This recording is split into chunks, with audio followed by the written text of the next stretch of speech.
Look at me, where she wanna be. Call me Freaky T, off the leash. I feel like a dog, I get hella free. Keep it P, never needed you, but you needed me. I got cream, make up pretty clean, boost your self-esteem. I get tough in the moment, so I feel like baby king. Pussy flat, step up. I get it out the mud. Yeah, yeah. I get it out the mud. Yeah, yeah, yeah. Oh, watch out, break my wrist. Yeah, I don't get tired, I let you other niggas sleep. Turn up for the chicken, yeah, I get it out the streets. Hustle like a storm and going on, I gotta eat. I get it out the mud. Yo, what's up, guys? It's your boy Troze, and y'all are locked in to Get It Out the Mud podcast. Before we get into our lovely talent tonight, gotta give my boy his props. DJ Hybrid on the ones and twos. DJ Hybrid, mixing up your airwaves. Yes, sir. Thank you so much for all you do. Now, I want to go ahead and get into the talent tonight. The lovely Glammed by Tia. I call her TT. How you feeling tonight? I'm feeling real good. Good. Thank you so much for coming through. Thanks for having me. Yes, so a quick little short story behind, this moment. Met Tia like a while back, had the opportunity to be her photographer for her birthday. Yeah. And we acted up, we did our big one. And in that moment while I was being her photographer, we did a elevator scene and Still going viral. Going viral, over 1 million views, Over right? 1 million views. I love it. Yeah. We did that. We did that. Yeah. But just had to put it out there. We're gonna come back and have another conversation about that. But I want to go ahead and get into, Tia the hairstylist, right? Mm-hmm. So tell me, tell us about your journey and why you decided to become a hairstylist. Well, I started doing hair when I was 10. Wow. So I've been doing it now for, I guess I would say professionally, I've been doing it for like 11 years. I feel like it was a God-given talent. I didn't have to go to hair school to learn my craft. I went to hair school just to learn like the basic skills so that I could perfect it. But I love it. Anytime I'm sad, down, hair always has like been my outlet. Mm-hmm. Really? Yeah. Yeah. Okay. So I love it. That shit's Nice. So, do you have a family who has a background in doing hair? Did your mom do hair or your grandmother? Well, I do have like some family members in my family that do hair, but like not to the extent that I took it. And then, I feel like just within the African American community, everybody know how to do hair a little bit. Yeah. So like we started in the kitchen, you know what I'm saying? And I done took it out the kitchen. I know that's right. Yeah. So, speaking on that, everyone can kind of do hair, right? Yeah. So, what makes you stand out among everyone being able to do hair? Well, with me, I took it further. I'm probably the first person in my family that started working with celebrities. Okay. I'm the first person in my family that has this big of a following. Okay. So I've been able to have different experiences that other people didn't have, as far as me traveling, getting booked for certain services, making over 6 figures in it. You know what I'm saying? Yeah. So it's That's really a blessing. for me. Mm-hmm. That's a blessing. So, when was it that you had your first big client? And how was that experience? Were you nervous? Oh God, I hope I don't mess this girl hair up. My very first celebrity was K. Michelle. Oh wow. Yeah, and I was how was she? 22. Oh, you? I was 22. Okay. So I was super duper nervous. You know what I'm saying? I was super duper excited. I remember I had got booked through her manager, and I had to go to the hotel to meet with her. And she was so intense. She came out in her robe, and first off, when I got there, when she immediately went to the bathroom, she left me and the makeup artist in her room, and she had this big Chanel on the bed, and I was like, okay. okay. And so she went to the bathroom, she came out, and she was just everybody started on me. You know what I'm saying? We all had to, and that's kind of how it was, I guess, back then, to have a glam team. You got to have your makeup artist, your hairstylist. So she just sat down and was like, go for it. Even though none of us had knew one another, none of us had worked with one another, that was kind of hard, because when you are trying to service somebody, it's a lot trying to work with another person and trying to service them at the same time. Yeah. But she wanted us to do that. So That was my first time doing something like that. I remember telling her that I had wanted to move to Atlanta. Okay. I was like, I want to move to Atlanta. And she was just like, why Atlanta? Like, she was not encouraging me to move to Atlanta. Oh, wow. Yeah, she wasn't. But then I was just like, girl. Right, I feel like Atlanta's like the black. No, I feel like everybody uses Atlanta as a stepping stone. Yeah, absolutely. You need to go to Atlanta for real. Make that a stop if you want to go further. And that's what everybody do. Right. You know what I'm saying? So even during that time, it's like, girl, ain't you on like Love and Hip It's Hop? about Atlanta. Because during that time, she was like on Love and Hip Hop. Yeah. And Atlanta wasn't liking her. You know what I'm saying? So Yeah, of course you're you gonna go over there have- saying, don't go. Then you're gonna be biased to your opinion and your experience. You can't Exactly. expect everyone's experience to be yours, right? And so, of course, she's gonna be like, "Why Atlanta?" While Atlanta, yeah. But the same reason you chose Atlanta. Yeah. Because even if they didn't like her, they gave her more It exposure. It helped grew her. It grew her, and no matter what she can say, she has a big following here in Atlanta. Like you open a restaurant here in Atlanta. You know what I mean? So to each his own. You know, if that's how she feels, then you like it, I love it, right? And so with that being your first client, that was big, and so now you kind of feeling yourself, right? Did you kind of immediately like go and take your prices up, or like how was that? Like after you had that first big client, how did that make you feel? Well, just to be honest, I just feel like I've always been humble, like no matter what. So I never actually, worked with Slim and was like, up this go. You know what I'm saying? Like it was just like, I mean, okay, like I got a celebrity, like I'm happy. Like I feel like they helped me grow because 9 out of 10, as my platform grew, when I did post celebrities, they got a lot of recognition from them already having their own platform. So that's really the only pro that come with a celebrity. Like you're gonna get that exposure, but let's turn that exposure into dollars. Like if I touch you and because I touch you, I'm booked, and people come to me because they saying that I touch you, then you really that girl. You know what I'm saying? But 9 out of 10, that's not how it be. Like you're gonna get a celebrity. It may bring you some exposure because it might take you viral off of how many people gonna engage or hand clap you. You know what I'm saying? But that's really it. That's you know it, what I'm saying? that's all. So I didn't get Hollywood. You know what I'm didn't saying? go Hollywood. I didn't get Hollywood until I moved to Atlanta.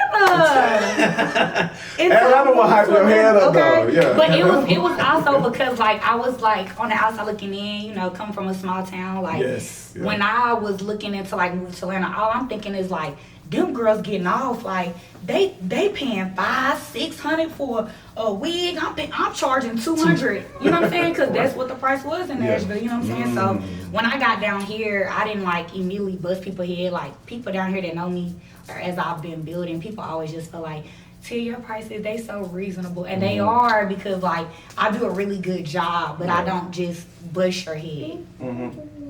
Right. That's what's up. And so with that being said, you finally moved to Atlanta, and what was the first stop? Like, how did you even start? Because this is a whole new clientele of people. You don't know anyone, and you're trying to make your mark here in Atlanta. So how did you go about that? Oh my gosh, that was so hard. But my first thing that I did was I wanted to continue to grow, elevate. So my first initial thought process was just like, let me get into like a superfly salon. Like I need to go somewhere where like the bar is raised. You know what I'm saying? So I ended up looking into Sierra's Glam Shop and Snob Life Studio. And that's when she was on Peter Street, right? Yeah, she's still on Peter Street. Oh, okay, okay. She's on Peter Street. And then Snob Life Studio is probably like 5 minutes down the street from her. Okay. And so Snob Life Studio was like my top pick. I'm not gonna lie, like I had been following Ming, I love Ming, you know what I'm saying? So like I ended up reaching out to them. I seen that Ming kept put on her page that she was taking auditions, and it was a specific day that you had to come, and like they gave us the details. They said that they was gonna give us 2 hours. We had to have a model, and we could do whatever style they wanted to do within 2 hours. Okay. So I drove all the way from Nashville to Atlanta, and I was like, I'm about to try my luck. You know what I'm saying? So I auditioned. They loved me. They called me back in like a week, and I went from there. I love that. You just went out like, I'm about to do it. I'm about to take this drive. I'm about to put myself out there, because that can be nerve-wracking. Auditions That was nerve-wracking. And so, but you did it, and they loved you, and you got into a salon, right? And so, first week in a salon here in Atlanta, how was that? What was that?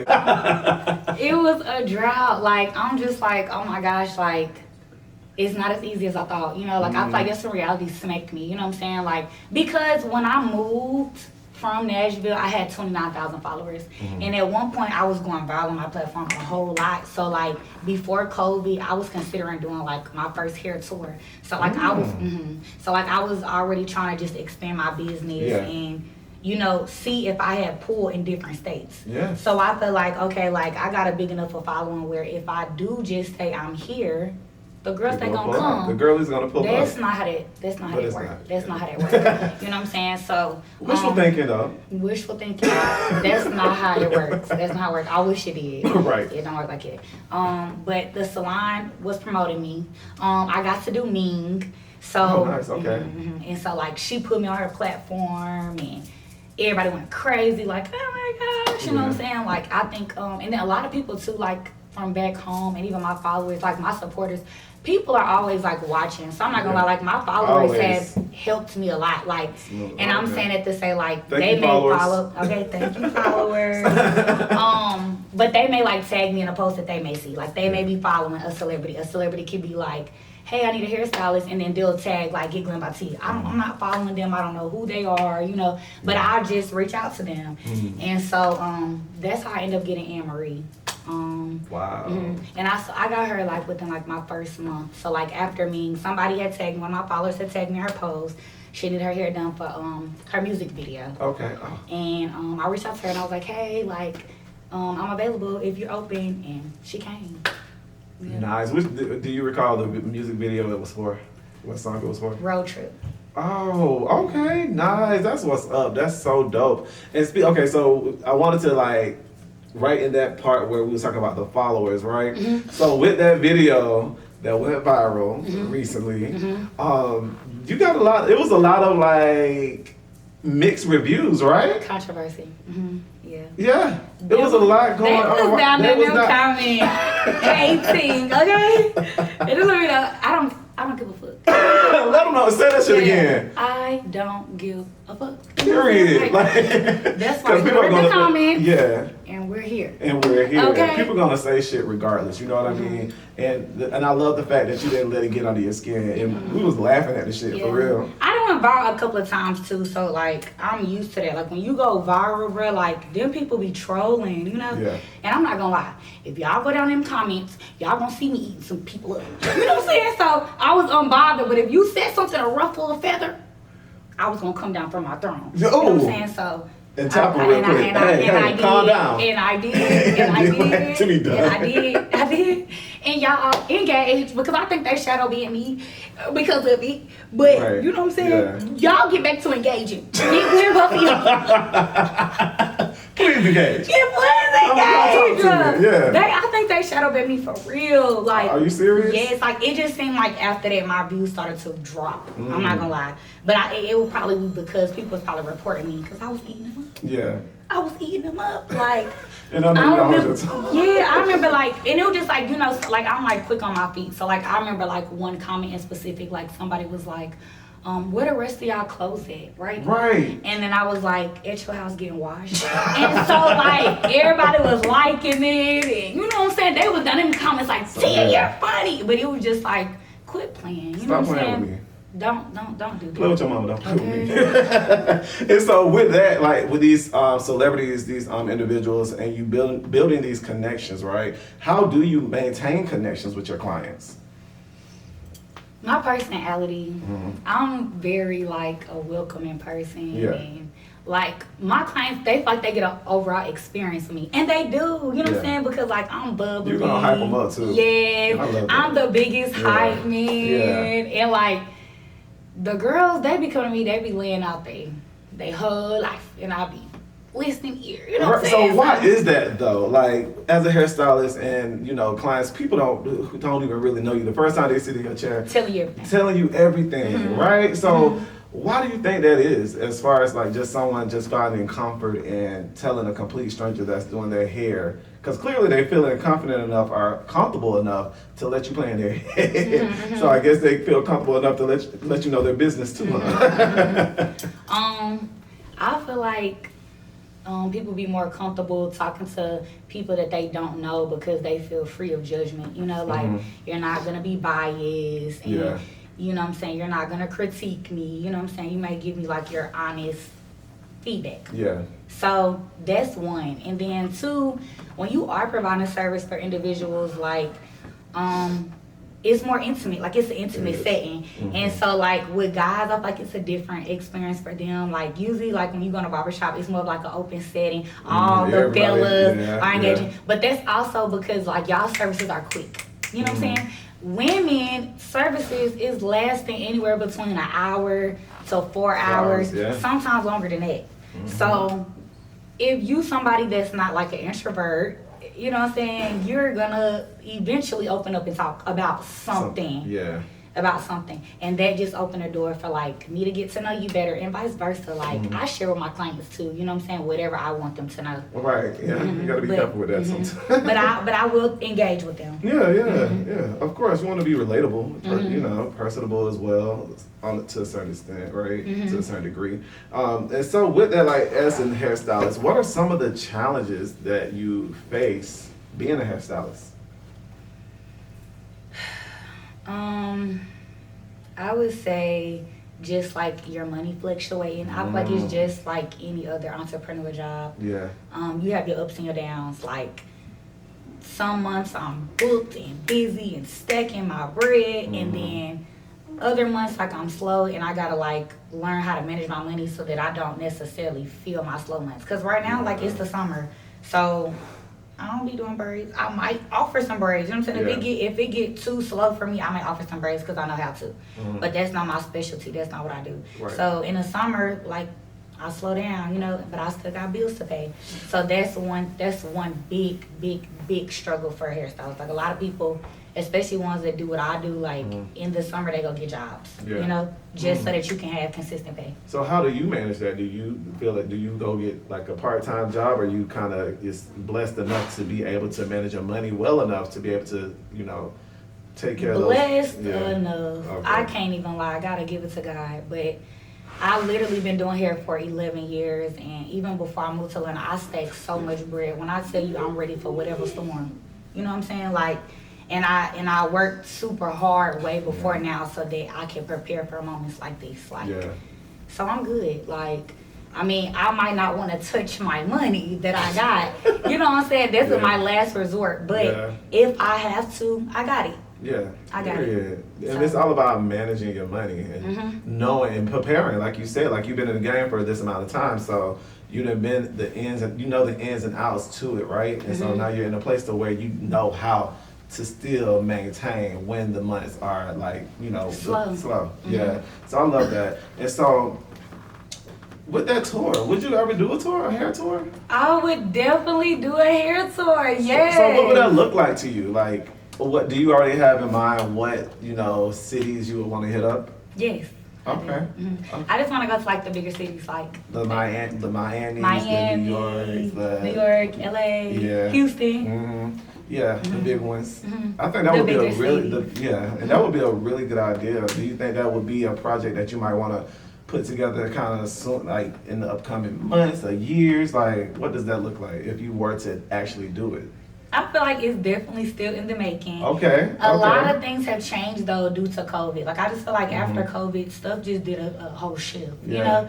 And then even right now, like we're dealing with inflation, you know, so that also play a role because like I would be considered like a non-essential worker, you know? If the economy is doing bad, I'm heavily affected by that because girls can't pay their bills, they definitely not going broke for their hair, you know what I'm saying? So I need the economy to go up. So it's like I say in the near future, because the economy better get it together. You know what I'm saying? Okay. No, for real. Like, and when they do, I'm gonna be ready for the fun. You're gonna be ready to hit the road. Or Trump need to get back in the office and give us back some more PPP. So to the P. Yeah. Multiple PPs. Multiple, please. Like. Please. It's something going on, you know what I'm saying? Out there. Yeah. So when it get better, y'all can bet. Y'all gonna see a tour. Y'all gonna see a tour from the Glammed. Y'all hear it. Y'all heard it first. Y'all heard it here first. Get Get it out the way. I'm coming. coming real hard. To the Soon. city near you. So who hair would you want to do?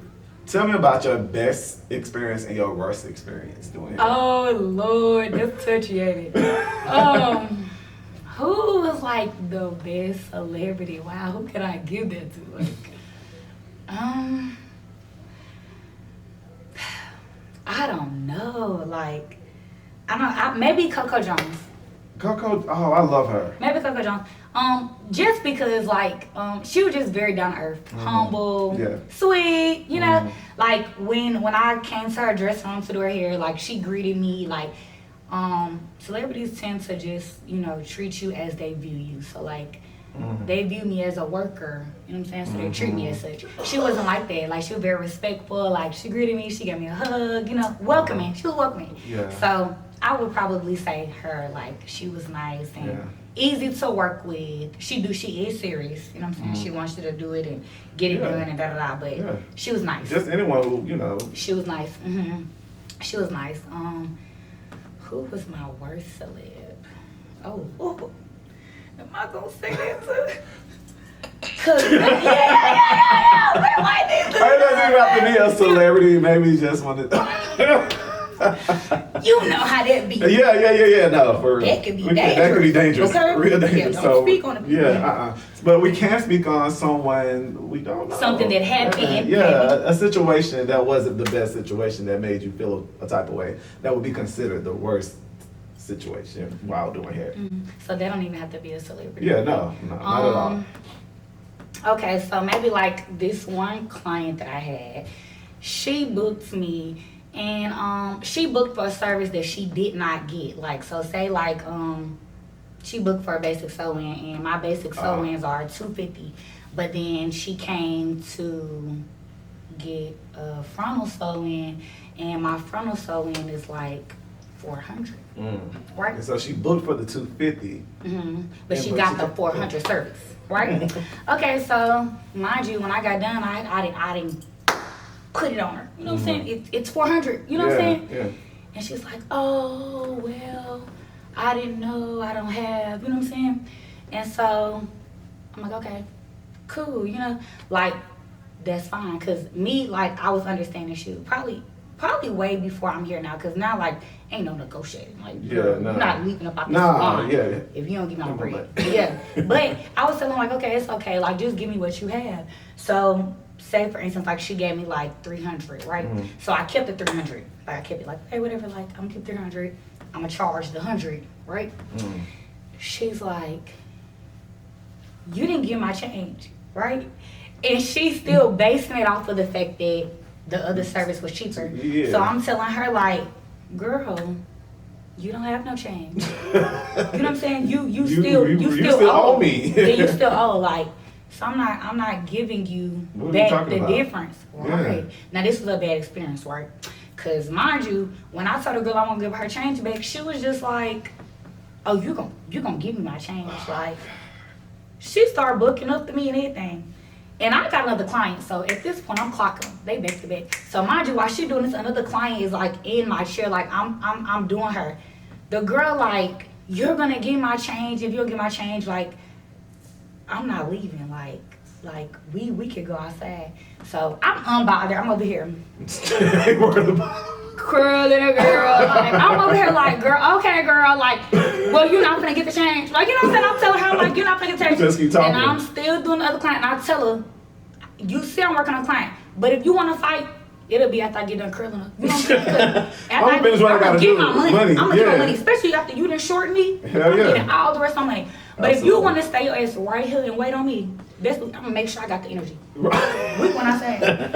But when I tell you at that point though, like they can be ruthless. Them clients, they can be forgetting that you're people. Yeah. You know what I'm saying? So when I say it didn't go well, I didn't even have to lift a finger. You know what I'm saying? Because at that point, like I was already locked in with the people that worked around. It's okay. So they all just surrounded her like. What's up? Right. You know what I'm saying? What you about to do? She ended up leaving. But She it was went- she just, went that was on. a bad experience because Yeah. that was the first And that's and only embarrassing too. time. Like you have other clients in the building, and they're looking like, you know, Yeah. nobody ain't got time for that. But that was the first and only time Oh, that I wow. had Okay. ever was gonna get into like a physical. Yeah. Was that here in altercation. Atlanta? No. No. But the girls in Atlanta, I can't lie, like I've been blessed. Like they be saying that the girls in Atlanta, they be crazy. And I've been blessed to just not have that. Like, I don't know if it's because I'm older. Because I really kind of feel like you really attract clients that are more like you. Yeah, your energy. I'm not gonna lie. So Yeah. like I've been having so many like overly sweet, like That's what's up. super, you know what I'm saying? Yeah, Going because hard. did you hear about the time where the girl had like lit the girl car on fire? Yes, I seen that. That's Mhm. crazy. That went viral. Wasn't it because she didn't like do Do her her lash? appointment. Mhm. Yeah, like that's wild. I would have murked her. Like you mad because Drug her all around Georgia. and Like- oh girl had a nice car. What was it, like a Beamer or something? It was nice. And then it's like, girl, that girl was up there letting it be known who she was. Like, baby, you talking about she's taking people for promo. Girl, you're going to jail. You know what I'm You're saying? going to yeah. You're going to jail. You going under the jail. You Like are it's definitely proof, in. and you up here like. And you try and see that's the thing, you get yourself caught up with the bullshit. That social thinking media. that shit, the social media will get you every fucking time. Okay, you going You down. thinking that shit cute and you know you popping, yeah, you gonna be You popping going right down. in the damn jail Yeah, cell. come on now. You had no right away. Like, No, not at all. But no, I'm so happy that you're continuing to grow and elevate and, you know, do all of these amazing things and be humble, right? Because that's the main thing is just being humble and thanking God. Because without Him, you know, you wouldn't have what you have, For sure. honestly. You know what I mean? Gotta so, give it to him. absolutely at all times. So before I let you go, I do want you to give a word of advice to someone else who's looking at becoming a hairstylist or just someone who's trying to get to the next level in life. What would you say to that person? Just keep going. Do not give up. You gotta keep going. No matter what, it's gonna be hard, but you gotta just stay focused. Like keep your eye on the prize, tunnel vision. You're gonna get there for sure. Like I'm a witness that you're gonna get there. So just keep going and give it your all. Hustle. Be willing to work. As long as you're willing to work, you're gonna be rewarded. So that's it. That's that. And let the people know, go ahead, DJ, but let the people know where they can find you. Follow me at Get Glammed by Tia. I'm Glammed Girl. Yeah, Get Glammed by Tia. She is here in Atlanta, y'all. Hit her up, DM her, get at her, show her some love. Trust and believe she is out here doing some big things. This is only the beginning, because this is just the beginning. Like she's done all of that, and that's still just the beginning. Okay, just the beginning. Just the beginning. Make sure y'all stay locked in to get it out the mud next time. See you guys. Peace.